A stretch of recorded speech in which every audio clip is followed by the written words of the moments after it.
Everyone, welcome to 24/7. My name is Niharika and I am with you with the area of accounting and financial management for bankers. That means AFM. So let's continue further. Today I'll be talking about the topic of company accounts as stated. So let's talk about it in detail. We're talking about company accounts, and that is 60 days, 60 classes going on. Though less than 30 days are left, I hope you're working hard on your syllabus there, and that is more important at this point of time, right? So let's continue further and talk about our topic there. Okay, the first question says which one of the following statements is correct about minimum paid up capital of a company. If I talk about the minimum paid up capital, it is 1 lakh for a private company, it's 10 lakh for a public company, it is 5 lakh for a private company, or no paid up capital has been prescribed. Among the following, which one is true? Do you know when in the Companies Act 1956 there was a particular point there? In 1956 there was in 1956 Companies Act, it was stated that the minimum paid up capital of a private company was 1 lakh and the minimum paid up capital for a public company was 5 lakh. When the 2014, or that you can say the 2013, the Companies Act 2013 was declared there, the Companies Act 2013, which was effectively started working on in 2014, and rather it was started in a transition. Not all the areas, within not all the areas, the Companies Act 2013 was introduced. Basically, in many areas, the previous act was going on. But when we talk about this entire Companies Act 2013, under this, they said there is no minimum paid up capital for both the parties are there. That means either if we call about the private company or if we talk about the public company. For both the companies altogether, there is no need to record the books of accounts in a certain manner. That means there is no specific paid up capital prescribed for both the parties there, for both the kind of companies. Next is Food Corporation of India, or FCI, is an example of statutory companies, chartered companies, private limited companies, or holding companies.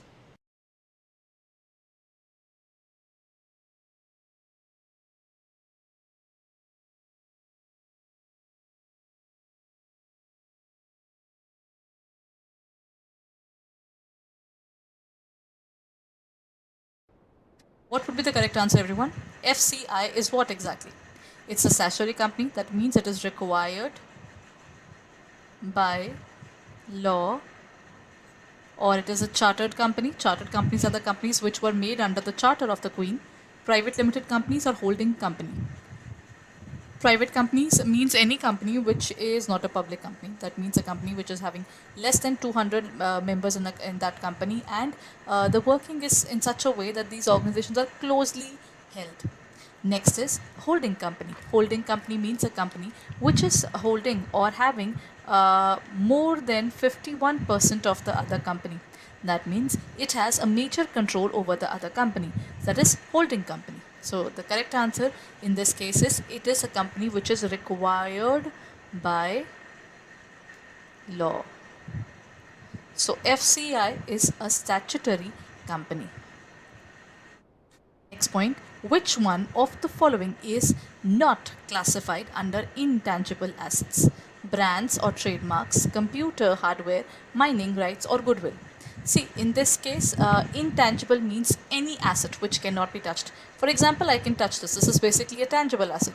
The digital tab or the equipments that I'm using, I can touch them. So they are tangible assets. Can we touch the brand mark? Can you touch the logo of 24/7? In actual, the logo can be touched in terms of printed form, but can you really touch that particular right that the company is there? Then goodwill, reputation of the organization cannot be touched. Mining rights, this is basically a right to extract from that particular mine. Again, these things cannot be touched at all. So in this case, the correct answer would be the computer hardware, because we can touch the hardware. If I talk about the printer, mouse, these are all something that can be touched. So it is computer hardware.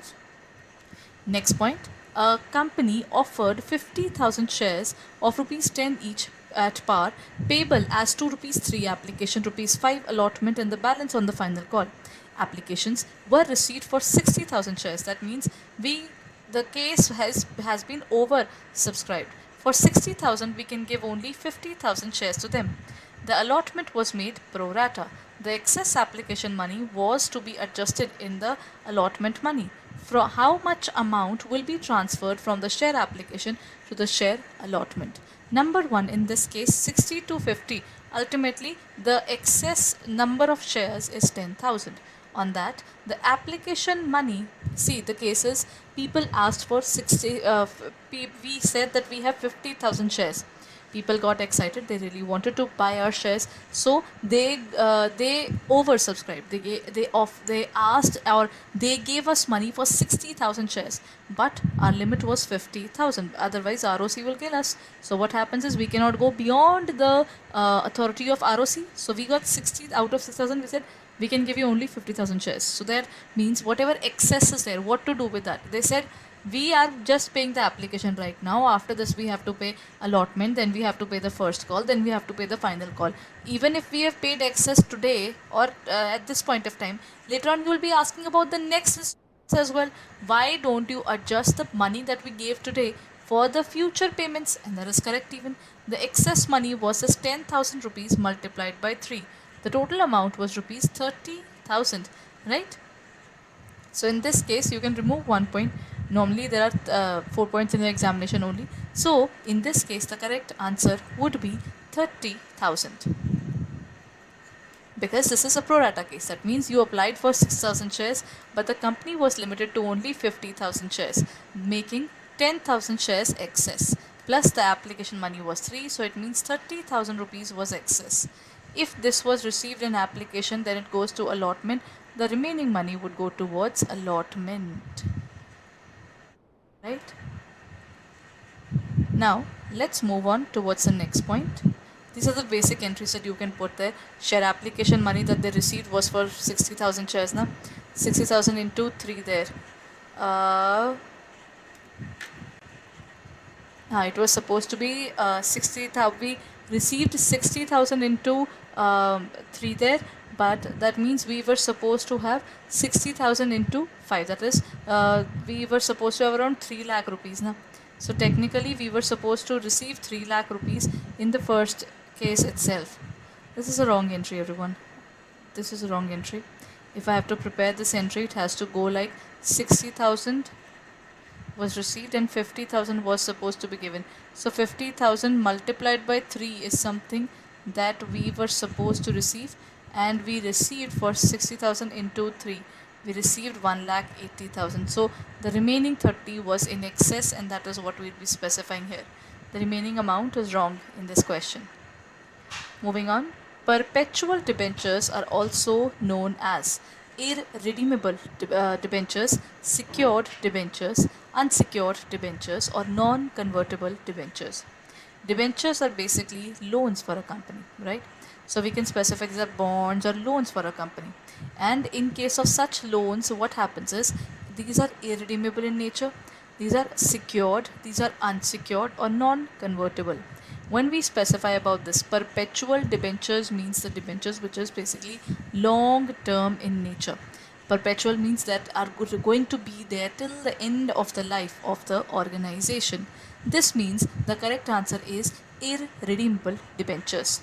So the different kinds of debentures are irredeemable, which are not supposed to be paid off till the end of life of the company; secured, which is given with security; unsecured, when there is no security involved; and non-convertible, which cannot be converted from that cannot be converted from debenture towards equity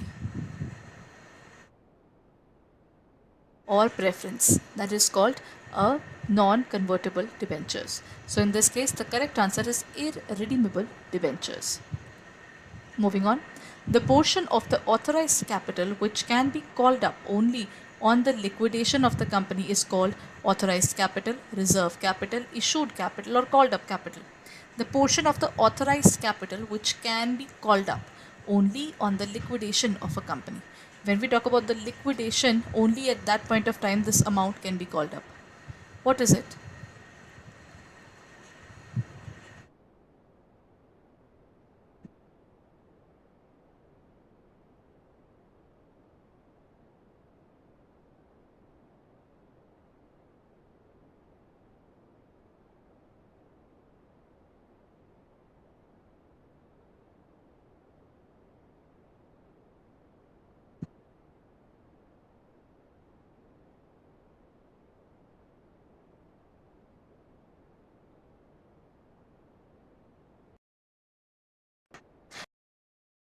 There is reserve capital. Authorized is the one that is the maximum capital that we can raise.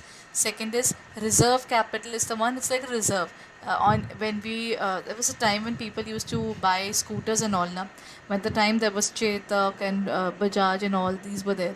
At that point of time, whenever less petrol was left in the car, people never in those scooters and all, then people used to say the car has gone on reserve or the vehicle has gone on reserve.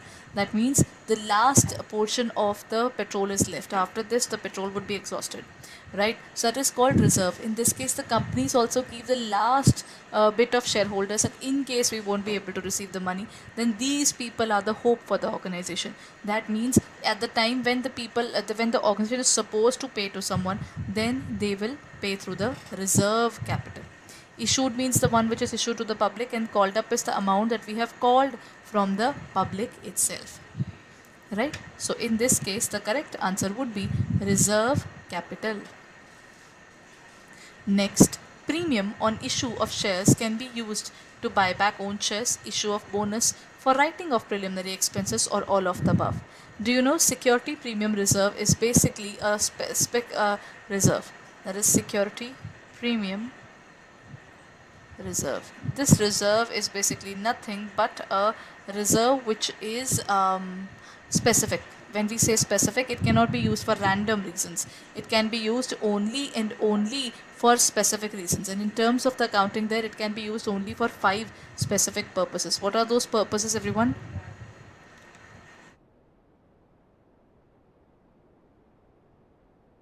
The purpose would be in case of buyback, in case of issuing for the bonus shares, right? It can be there in terms of preliminary expenses. These are all a part of this.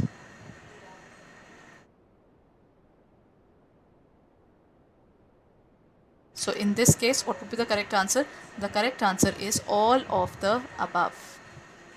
Next question. Okay, let me add one more. Real, personal, nominal, and the last one would be none of the above. Share application and allotment account is a personal account, real account, nominal account, or none. Share application account is what? Since if we talk about share application, share allotment, share first call, share final call, in all these calls are made to the shareholders of the company. And if we are making these calls to the shareholders, then in case of such calls, what can be done? Since these relate to persons there, then it would be personal account, right? Personal account deals with the persons. It can be natural person, that is just like us, or it can be artificial person, that means a company, or representative personal, that can be outstanding salary, prepaid salary, that would be a part of it. Next, share capital suspense account is opened when the balance sheet is not tallied, when dividend is declared but not paid, when shares are forfeited, or when application money is received but the balance sheet is prepared before allotment. As such, you will never find suspense account being opened. But when share capital suspense account is opened, that means when you receive application money but you are yet to make allotment and the year end is there, that means 31st March is there, and at this point of time we cannot allot money to the people, so we will have to wait for that point, right? So in this case, what would be the correct answer, everyone? In this case, the correct answer would be D, that it can be done but only when the application is received and allotment is yet to be made. Next question. What do you mean by a contingent liability there? See, contingent liabilities are basically those liabilities which have never got a place in the balance sheet of the company, and the basic reason is that we do not add it there, and the happen. We can put it there, but there's only one problem in it. The problem is that these organizations, there is a lack of certainty in it, right? The certainty problem is that these things these are not sure. At this point of time, we note it down. What if after a certain point of time we realize that this will not go into the books of accounts that way? So the contingent liabilities are liabilities on the liability side of the organization, balance sheet, then asset side as a note or none of the above. Basically, you'll always realize till the time things are not certain, they will never be a part of the balance sheet.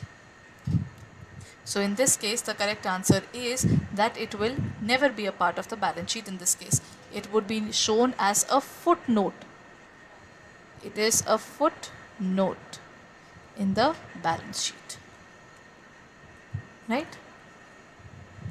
Okay, so that's it for the day, everyone. But have you looked forward towards our JIB courses yet? Because the examination is just around the corner. And if you haven't started, or you are thinking just to start right now, do you think you have enough time to start with your preparation?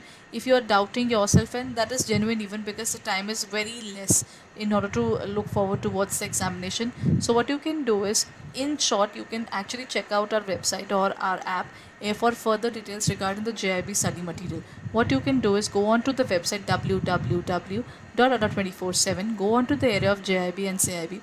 Right, in terms of this, you will find the JIB 2023.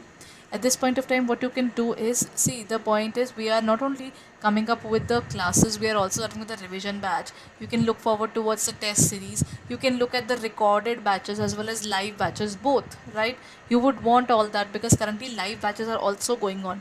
But under this Maha Pack, that is JIB Ka Maha Pack, you will get both the things. That means recorded classes and the live classes that are going on. That means you won't have to wait if you are done with that particular topic beforehand. You can watch it in the live classes, but also you go through the recorded classes. There are 176 test series, 498 videos. That means both bilingual as well as the English medium batch would be opened up for you. 600 hours of classes plus 207 ebooks would be added there, right? So along with that, whatever batches we are coming up, numerical batches, case study batches, topic wise batches, whatever will be coming up just before the examination, everything would be available for you, right? So if you're looking forward to it, then kindly hurry up because the time is passing away, and at this point of time it is important that you decide what you want to do with your studies there and how do you cope up with it, right? When the time is short, it's way better to get the notes which are already compiled by others and start doing it right away. To look forward to it, you can use the code Y541 and you can get it for 7474.77. That means with this amount you can not only get this particular batch there, but also you can also get the English medium plus bilingual plus the revision batches that are coming up for each and every subject that we are already starting with. If you're looking forward to it, then keep your area of studies higher and look forward towards your preparation with all the resources that we are providing.